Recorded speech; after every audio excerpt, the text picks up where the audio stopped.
Welcome, ladies and gentlemen, to the Catholic Education Foundation, podcast number 35. Today's conversation will focus on the good news about student enrollment growth in Catholic schools in the Archdiocese of Louisville. And Rich and I are joined by Dr. Mary Beth Bowling, the Superintendent of Schools for the Archdiocese of Louisville. Mary Beth, thank you for joining us. Thanks for having me. Rich, how are we doing today? Good. Nice to see both of you. Thank you.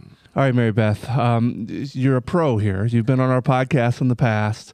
But for those who may not know, tell us about yourself and your background and your family. Sure. Well, professionally, I am in year 44. 44, wow. Yes, Okay. of my educational journey as a teacher at the elementary level, and then a principal for most of my career, 25 years. And then this is my 11th year in the Office of Catholic Schools. So assistant superintendent and superintendent.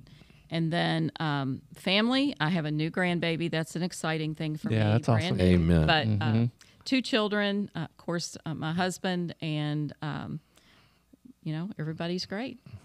Now, your husband was a longtime football coach too, right? Yes, he was in the system. And In the Catholic school system? Yes, and Father Chandler has some stories Yeah, that's right. That's about right. him and finding him in the back lot of St. Yeah, Martha's. that's right. So, All right, Mary Beth, for someone who's spent, obviously, their career in Catholic education, can you talk about some of the more significant changes in Catholic schools that you've seen over your tenure? well, I think definitely technology has to be paramount in terms of how we're working with students, and whether it's a Chromebook or it's some kind of a STEM or STEAM activity, there are always opportunities to give students new learning experiences through technology. And I would say that is probably the biggest change. Other more subtle changes, I think, would be what maybe the outside world doesn't see, but what's going on in the classrooms in terms of how teachers are working with students. Mary Beth, I'd like to make a statement there because part of what I do, I'm in the schools quite a bit. And when technology really came on the forefront and there was this one-to-one iPads and one-to-one Chromebooks, I felt like some schools went all in, and maybe even too much. And I feel like what I've seen now is I think schools are starting to find the sweet spot when it comes to technology.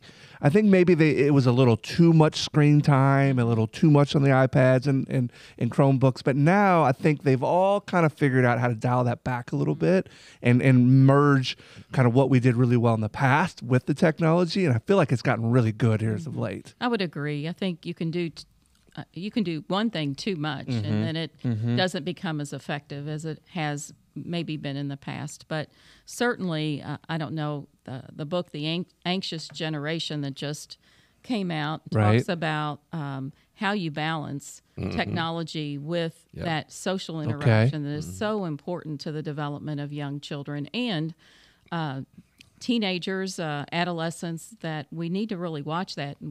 That would be true for the classroom teachers. For parents out there listening, will you say that book name one more time? It's called The Anxious Generation. Would you recommend that for a parent that's got younger children in the system? We probably have most of our schools who've requested copies. Okay. And some of our schools are going to do some parent sessions and invite parents into that conversation. Gotcha. Yeah. Well, so you've been our superintendent now for a few years. Yep. Has it been everything you thought it would be? And what are some of the major areas of focus for you?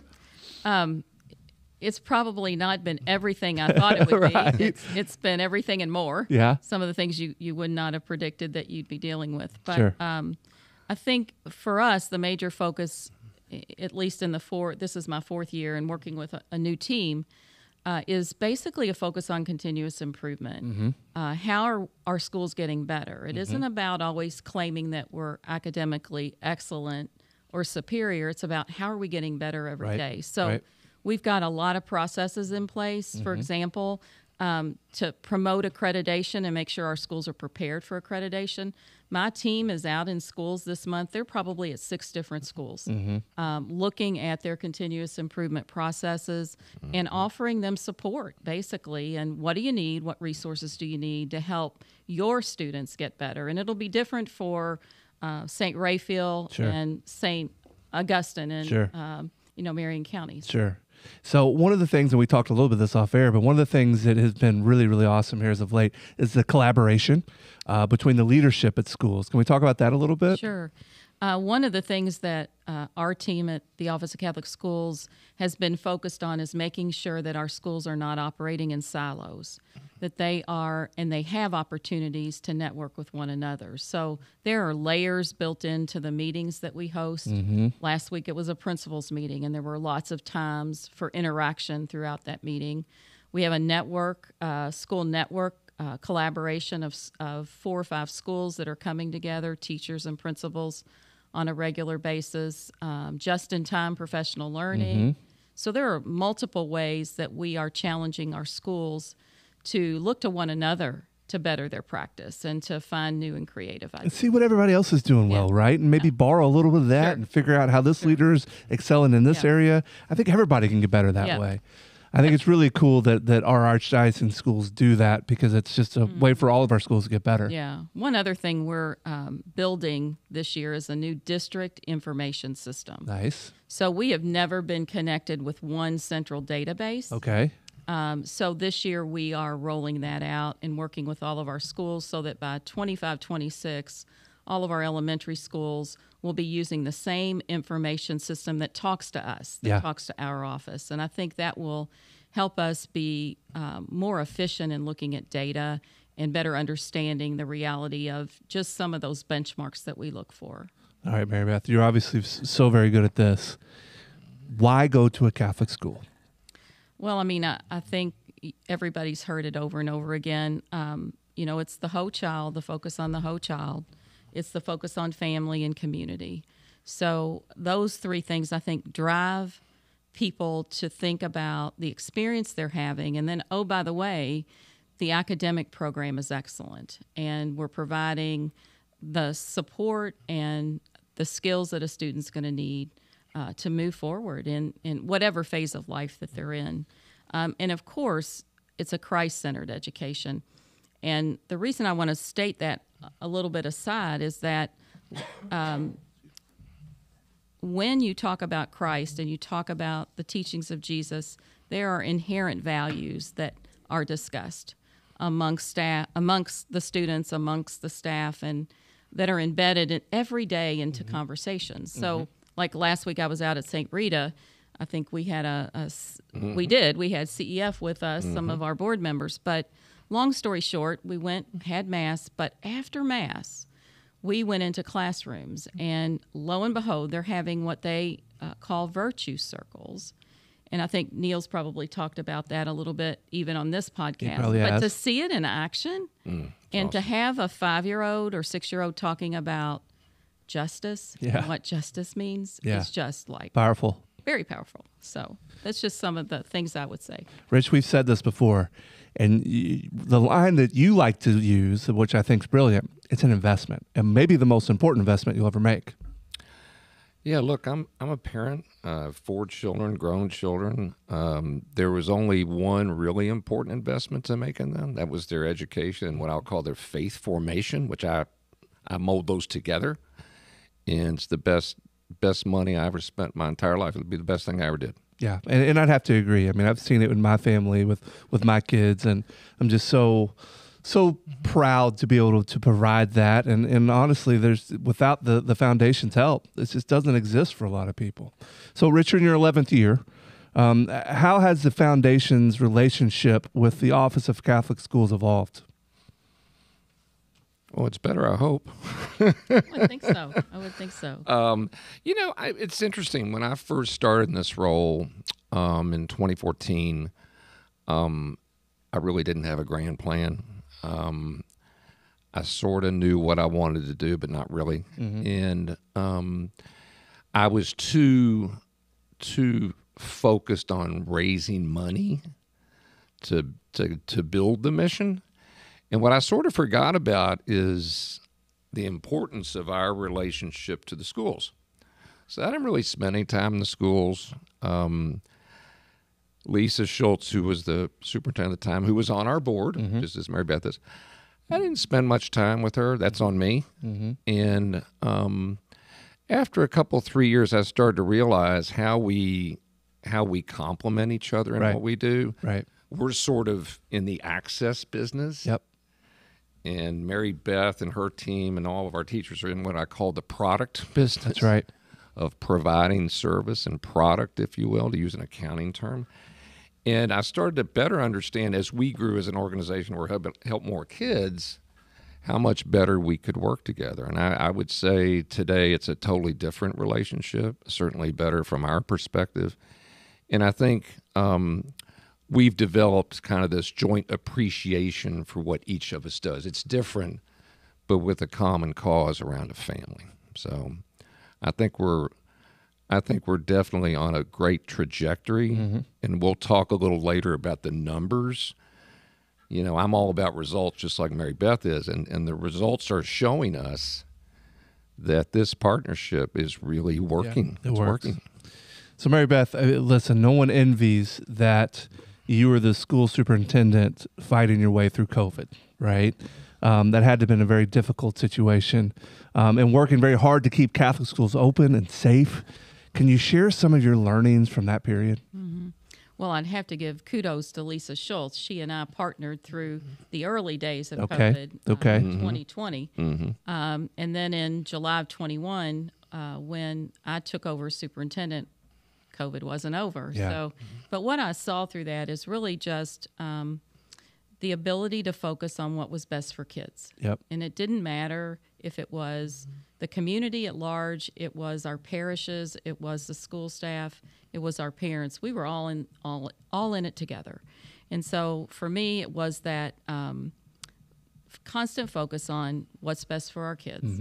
And then, of course, the safety being one major component. And then the second piece to that was how can we keep them learning and keep that gap or a gap from growing to a point that we cannot overcome that. And so, you know, our principals, teachers, pastors, they were awesome and really worked together to help us really put our kids first. And I tell you what, for the most part, our schools stayed open.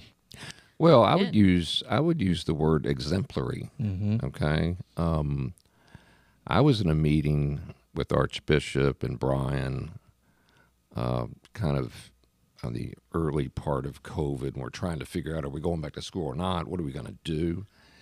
And it really did me proud to for Archbishop as our leader to stand up and say, we got to get back in school. We got to figure out a way to do this. Yep. And that it took a lot. And back in the day, that took a ton of courage because there were a lot of people that were doing the opposite of it. Let's be honest. Sure. And for him to stand up and basically say, gang, let's all work together to make this happen for families. First of all, game changer for all the students and their families. Game changer. For sure. Because otherwise you might have lost another year of school. For sure. Right? And secondly, I just think it showed the community the kind of commitment that Catholic schools have toward their families and how seriously they take that relationship and that responsibility. And, gee, guess what? Our enrollments have grown since then. Isn't that odd? So I think the work that was done by the school office in particular during that period was nothing but an example to everybody on how to stand up for families. So, as you just mentioned, there's been a resurgence in growth and enrollments since COVID. So, Rich, let's start with you here. What do the aggregate enrollment numbers look like this fall? Yeah, first of all, they look great. And I want to say hats off to everybody associated with our schools, pastors, teachers, principals, counselors, coaches, Mary Beth's team. That's where the real work gets done every day, okay? And if that works as well as it does, and we talked about continuous improvement as a kind of an underlying theme, you can't help but grow your business.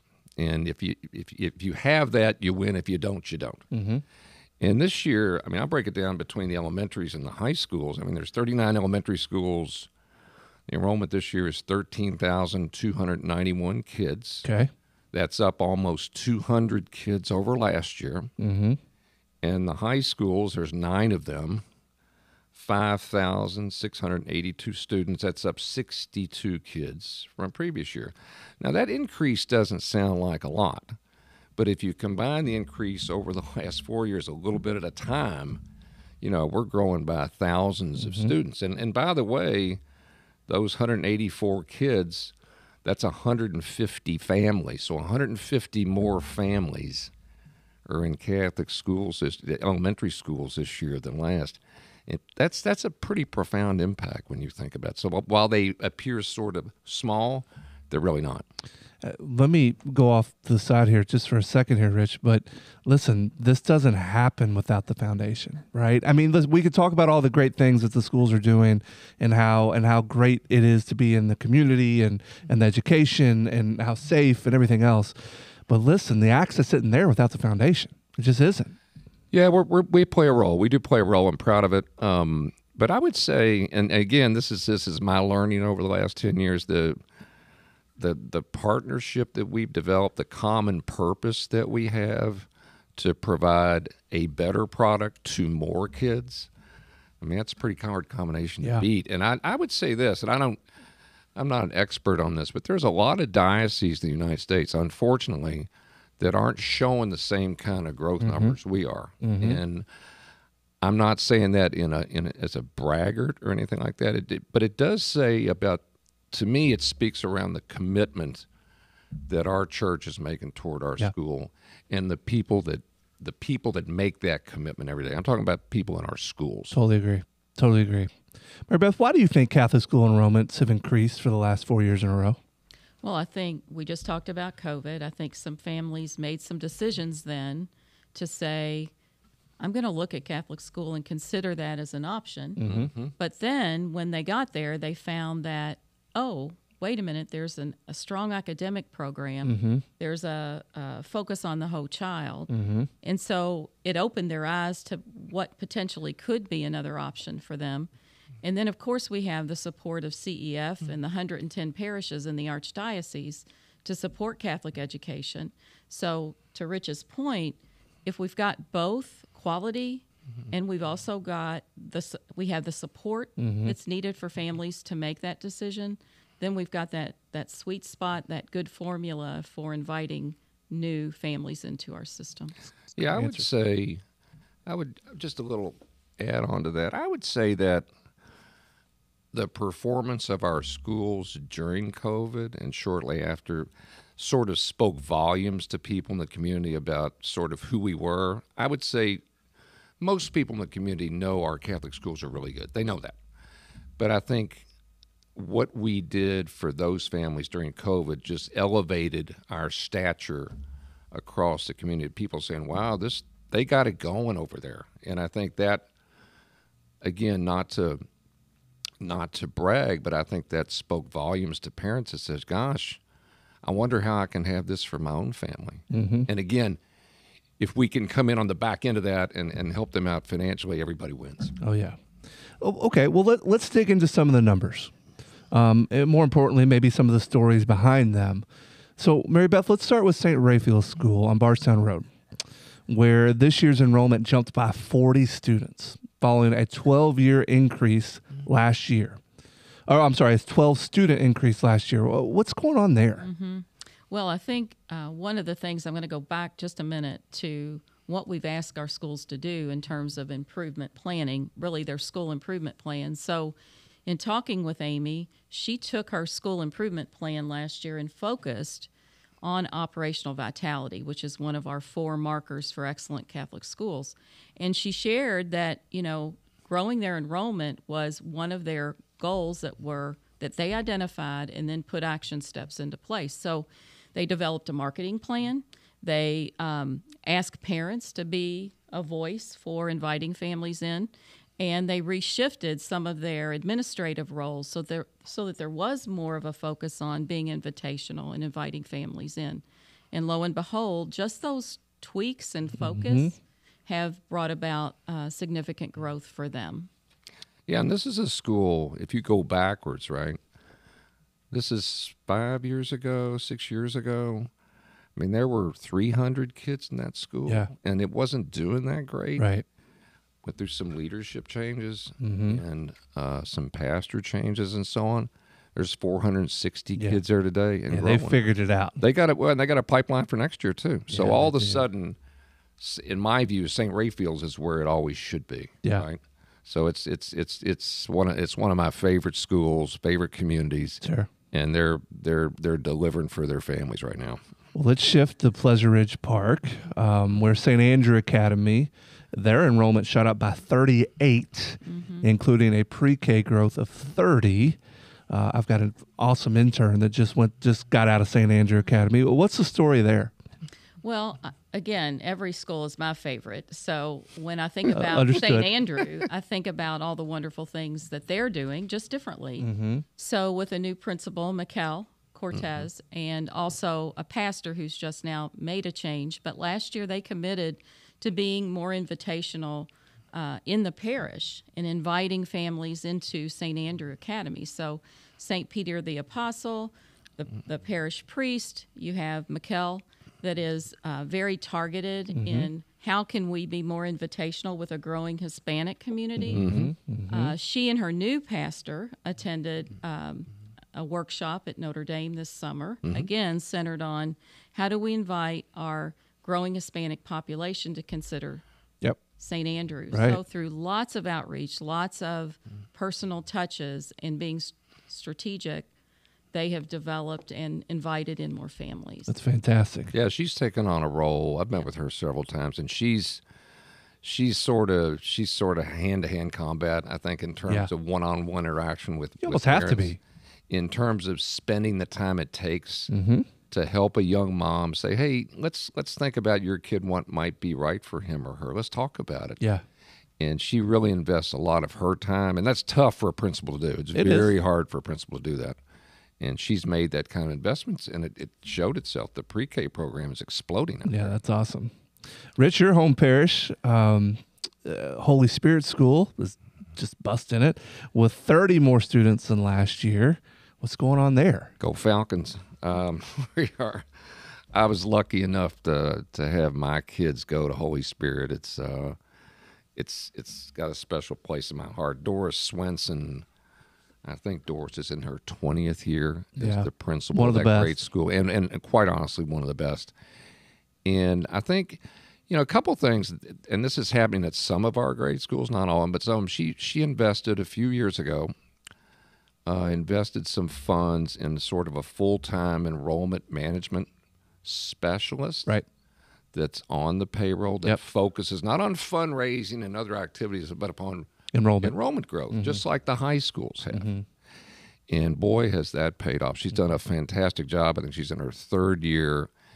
And again, it's taken part of that burden off of Doris. Sure. She can't do all this stuff. Right. She can't do it. And placed it, in another person's hand who has the energy to interact with mostly young mothers, not all the time, but mostly. And look at the numbers take off. I mean, the pre-K is exploding. I mean, we're running out of room. Yeah. And it's probably the highest. You'd have to go back to the 1990s to find a higher enrollment than you have right now at Holy Spirit School. Listen, they're not the only one. Mary Beth, I think you remember St. Martha in the Klondike neighborhood, where the enrollments there has grown by 20 students. And again, you're going to hear the common themes. I think an investment in the pre-K program, in engaging young families. You would hear Suzanne talk a lot about that. And there are tons of opportunities for families to just get that touch on the school environment before they ever entertain the idea of joining. So, they do touring Tuesdays, they have food trucks, they do just lots of fun parish activities.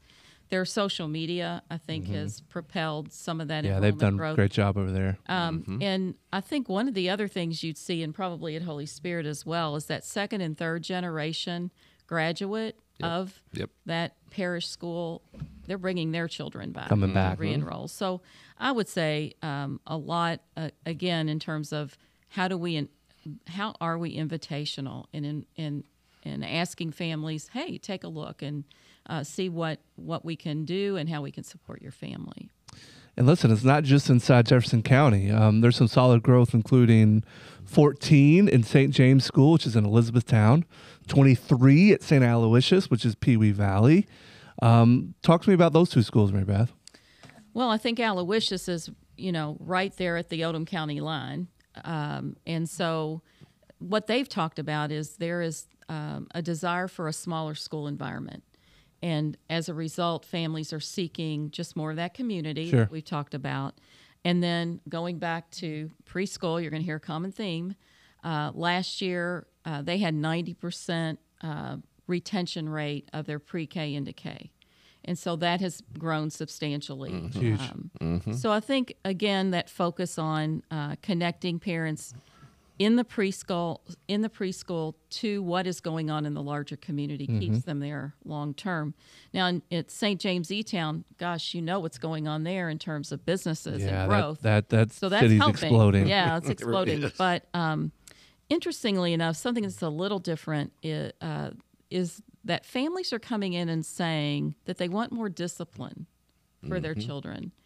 And they want their children to be exposed to academic success and to the values that Catholic education offers. So a little bit of a different flavor, but they really want that intentional environment that will help support them. And even many of them have gone as far as to say they want help with with parenting, with being the best parent they can be. And so I thought that was a little bit of a twist, but their a little bit of a twist. Pre-K has gone from 90 to 100. So, Rich, you talked about it. Listen, you're as far as investing in your children's their education and their faith formation. That's part of the parenting piece. It certainly is, and the school has to be an extension and kind of a partnership with parents, right? That's what makes Catholic schools really great.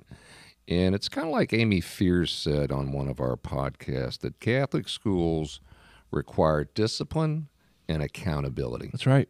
Accountability, in other words, we as a school have an accountability to our families. That's right.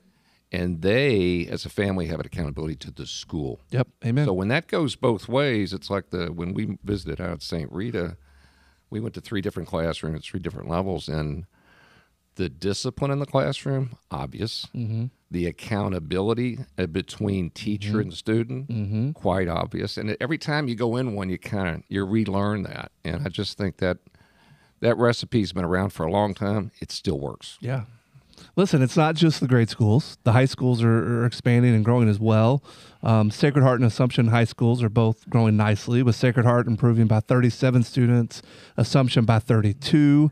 A pretty good rivalry there, right? That sounds like St. X Trinity going on. But what's going on at those schools, Mary Beth? I guess what's not going on. I think, they are all about forming that young lady and giving and empowering them to be leaders for tomorrow. And they do it in different ways, but both very, very successful. So having been on the Sacred Heart campus for 11 years, I've seen that in action. I was a principal at the model school. Gotcha. But also on the education board at Assumption. So I see what they're currently doing. And both are just about the young lady and how can we develop fully the potential in that young person. So lots of different programming, lots of different opportunities. Yeah, and the one thing, my daughter's a Sacred Heart grad, and I'm very close to Assumption. Julie's daughter's a senior there, for example. That's right. So I'm really close to both of them. And it's you're spot on, Mary Beth. You got all women in the school, so the guys don't get a role. That's right. You got to take charge. Okay, and you can't sit back and say, "Oh, Joey's going to do this." So you're in a situation, all the girls are, where you have to leave. We're kind of going to force you to do this because there's nobody else in the room to do it. Right. And my daughter learned that way, and it paid off in spades. It was unbelievable, her college ride thereafter. And you're right, they do it a little bit differently, but I tell you what, they both do it extremely well. All right, last question for both of you. And this has been awesome conversation, so thank you both. What can we do to continue to attract more families to Catholic schools in Central Kentucky? Mary Beth, let's start with you. I think I've used this word throughout the podcast is we have to invite people in. We can't assume that they're going to walk up to your door and say, hey, I want to find out more about your school. So I think the word invitational, and then how do you communicate your invite? It's almost like if you're hosting a big event or a small event. You think about the salute and all of the different things that go on.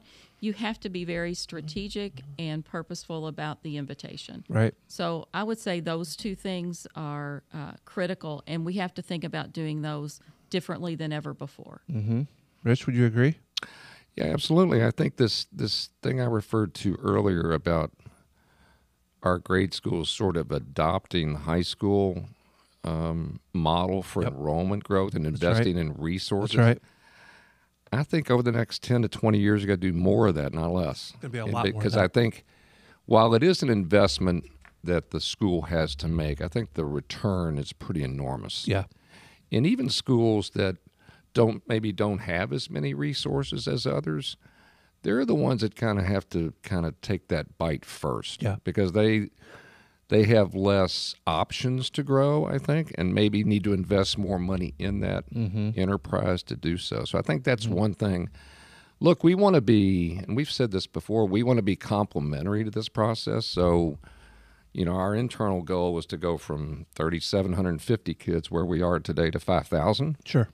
And get ourselves in a position financially where we can actually do that. Right. So when Mary Beth and the schools actually grow their enrollment, somebody needs our help, and there will be a group that does.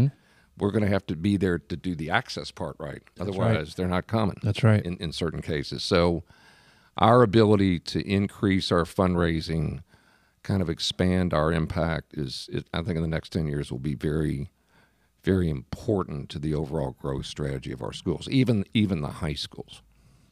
Awesome answer. Mary Beth, congratulations on the success of you and your team, and thank you so much for your heroic work that benefits thousands of families across the Archdiocese. And Rich, as every Catholic school family in need now knows, at the Catholic Education Foundation, the answer is yes.